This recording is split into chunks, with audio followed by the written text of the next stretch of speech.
Hello, good afternoon. I'm one of the 4 people standing between your lunch and good information. I'll be, I don't know if you see the full screen. Yeah, okay. I will talk about the importance of planning for mobility, an importance that's not only instrumental for success, but also in the next years will become a European requirement for at least 35 cities in Romania that are positioned on the Trans-European network. So it's an important information from Brussels that might change your daily practice in mobility in your city. I'm working for a network of about 120 cities and regions working on urban mobility innovation. And I must say I'm delighted to be invited also for this meeting, for this conference. It's been very interesting. We hope to welcome also more Romanian members in our network. So if you're interested in that, please talk to me about that. We've talked about several transitions in the past days, urban development, energy, and urban mobility is set within that broader series of transitions that need coordination. And the challenge is to do this fast, so we might even talk about a shift and not only about just a transition, but a real speedy shift. And this is set in a framework where we look, of course, at climate neutrality. We have, as a continent, a target for that, to become climate neutral. And there are 112 cities working on a speedier climate neutrality agenda. We've heard about that also in the past days. So that really sets also the framework for a lot of ambitious action in the field of urban mobility. But of course, climate is not the only objective cities want to serve. There are also aspects of quality of life, of accessibility and mobility, making it possible for people to reach the destinations they need to reach for work, for education, for leisure, for economic activity. That is currently pursued by the 15-minute city ideal, the idea that we live in neighborhoods and cities where there is a proximity of these destinations, where you can buy food in a close distance, where your kids can go to school or can go to childcare not too far away. And that concept of proximity planning also translates into regional mobility planning, where we talk about the 45-city region. The urban mobility transition as such also is a big box of smaller or in itself big transitions, but many different shifts. And we have taken this approach, saying, okay, we need a motor shift, we need new types of propulsion, other vehicles. We need to shift our investments in that direction. We need to shift the risk. Too many pedestrians, cyclists are killed in traffic. Too many old people and young children are killed in traffic. That risk has to be changed. We need to change the modal share, the space use, but also the cost that comes with being mobile could be a factor in these transitions. So what do cities do to respond to these questions and to make these changes possible? A very important aspect is local targets and local plans. And I put a couple of examples here on the screen where cities like Gothenburg, Leuven, etc., London, Budapest, where they say we have really clear targets of a modal shift in the next years, where we want to increase the use of public transport, and not only the use, but also the overall share of public transport, of cycling, and we want to go to, for instance, for Gothenburg, 35% of walking and cycling for certain kinds of journeys. And we'll hear later in the panel, I guess, also for Ljubljana about similar targets. So this kind of goal, the climate ambition translated in concrete mobility targets, that's very essential. An important portfolio for us in our project activity, but also in our members' mobility shift, is the energy shift in mobility. So we work a lot on electric vehicles, on some other fuel types that are being tested or deployed, pushing also on the European agenda of creating the shift for heavy-duty vehicles, for cars, for buses in that regard, but also making sure that cities are involved in the deployment of the necessary energy infrastructures and charging assets that are needed to accomplish that. What is very important in mobility, and that's maybe different than the other sectors that have been discussed in the conference, is that we are also looking at restricting, at trying to regulate access through parking measures, to low emission zones, to access regulations. It's also my topic in the organization. We are working on that in several ways, but it's also a very important aspect. It brings money to the city also. For instance, for parking policies, it can create a lot of revenue, while at the same time creating really a better space experience, but also servicing the car drivers by giving them a clear offer where to park their cars. And that all makes that in the end we are talking not only about the traffic flow and getting as much as vehicles or passengers through certain corridors, but we start to think also about the importance of the destination, where people arrive, where people want to stay, where people want to experience the city, asking different questions also, for instance, like how do we manage heat in a heat wave in these locations, which are also sometimes very much influenced by traffic movement, by the way we organize traffic space. So cities bring all these measures together in a sustainable urban mobility plan. And what you see on this screen is the cycle, the planning cycle, which I will come back to, but it's a European endorsed approach of how cities plan their mobility. I have to move a bit, I have to speed up a bit.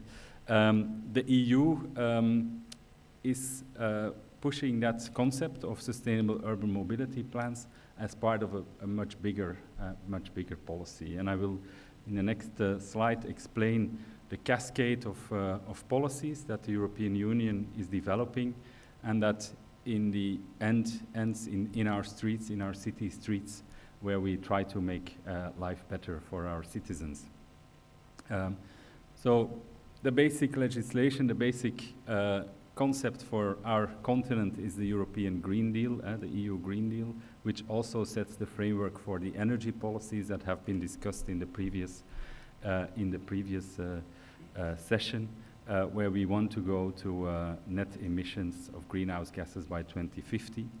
And that document is then the basis, I won't go into too much detail, but it's the basis for a strategy on smart and sustainable mobility, which also then translates into an urban mobility framework. And that's a document. It's quite an easy read if you want to check it, about 20 pages, that sets out the European ambition for our urban mobility. And it sets measures forward that really help the climate targets, that also help countries to develop policies that can help cities. So we are always in a context where the European Union talks to member states, and then the member states talk to cities. But that is changing through very important legislation.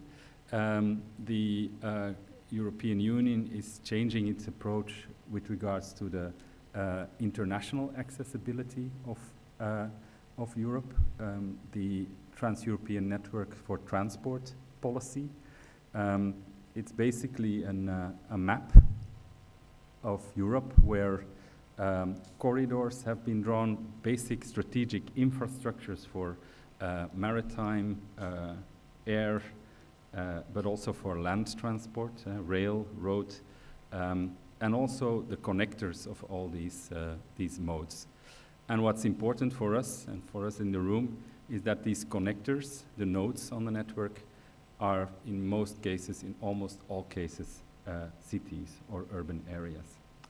And the Commission has said, or the Union has said, that the network, the basic network, has to be ready by 2030. That's basically tomorrow. So we are at the point that the links are important, but that the crossroads of where the corridors meet and where the network intersects, that becomes very important for the performance of our European mobility system. These urban nodes, so the white dots on the map, they are of course also important because it's there where local traffic and regional and international traffic coincides, where it has to work together. And it's for that purpose that the Commission has suggested to make 424 cities on the network, or urban areas on the network, urban nodes, urban crossroads on the network, that would have certain requirements. It means you have to make a plan of how you want to organize traffic and mobility in these nodes. The idea is to measure a couple of very basic indicators, and also to work on an intermodal interchange for passengers, so a railway bus station, let's say, but also for freight, so that in the next decade and a half, international shippers of goods know what to expect at the end of the road when they enter an urban node, but also for international travelers, that they understand how the long-distance journey connects with the local mobility system. So this is currently being discussed. Normally it should be confirmed early next year, and it's super important because it's really going to create a dynamic around planning, around urban mobility, intermodality, also thinking of all these objectives I have mentioned about climate neutrality, but also citizen satisfaction and the idea that we like the mobility system of the city we live in. This is an example of how Eindhoven approaches this. They recognize that for the longer distance you need cars and trucks, but the closer you get to the city center or to the neighborhood core, let's say, we will rely on walking and cycling, and public transport as an important connector there as well. So this idea, this kind of planning where we say, okay, we are trying to bring a modal focus to the urban areas. We are planning and building in that framework, and also try to work on behavior of the traffic participants in that regard. Will it be easy? No, it won't be easy. There are a couple of important barriers. I think an important question is the kind of vehicles that come to our streets. It's a big challenge for cities, but also for the industry sector as such. We heard the question about the raw materials in the previous discussion. I mean, you can almost, I think 2 of these beauties on the screen can power a bus probably. So it's really about that kind of ratio of proportionality of material use that we are talking about. But this is of course also the kind of vehicles that the industry brings to us, put serious questions towards the way we work with public space, where we allow vehicles. So it's really a big issue. And yeah, we can talk more about that, but it's a very important factor. The other issues I bring are a bit more governance related. It's to find a place for the mobility plan in the overall planning concept. This is a non-EU example, so it's from the UK, where the little red square in the bottom is the mobility plan for the Yorkshire region. And the other boxes are all kinds of planning instruments, laws, regulations, other plans, institutions that deal with managing the territory there of the urban area around Leeds. So that's the challenge we have as mobility professionals. We have to push above our weight, you say in English, I think. We have to make sure that our plan is seen as a strategic element of a bigger climate neutrality scheme. Other challenge is the knowledge gap between public and private sector. This is, you don't have to read the graph, but this is something we checked for digital skills in public and private sector, where the green is positive and the red and orange and blue is not so positive. And you see that the private sector is much more ready and able to work with digital skills in mobility, more prepared than the public sector. Working with citizens and also discussing mobility at this moment is becoming much more polarized, and that's really a big challenge. It's an easy target for populist thought and for unreasonable argumentation, and people don't take compromises in many cases. So that's also really in a planning context where we are working on plans that go 7-10 years ahead. That's really a big challenge. I think that's a really big problem. And finally, also returning to the discussions we had also yesterday in the different sessions, but also in the mayor's voices discussion. There's really an issue of the cooperation between institutions. I could have shown a lasagna, but I showed a layer cake. I'm a sweet tooth rather than an... yeah, anyway, let's not go there. But the idea that there's a real issue with getting organized around these topics is very important. And I think the Brasov example with a very early establishment of a metropolitan transport authority with Katalin as the lead there is an important factor to make these things connect, and it's that kind of solutions that we need. So we discuss these things also in our network. We meet in Leuven end of November. So happy to welcome you there, and I'm also here to discuss further. Thank you.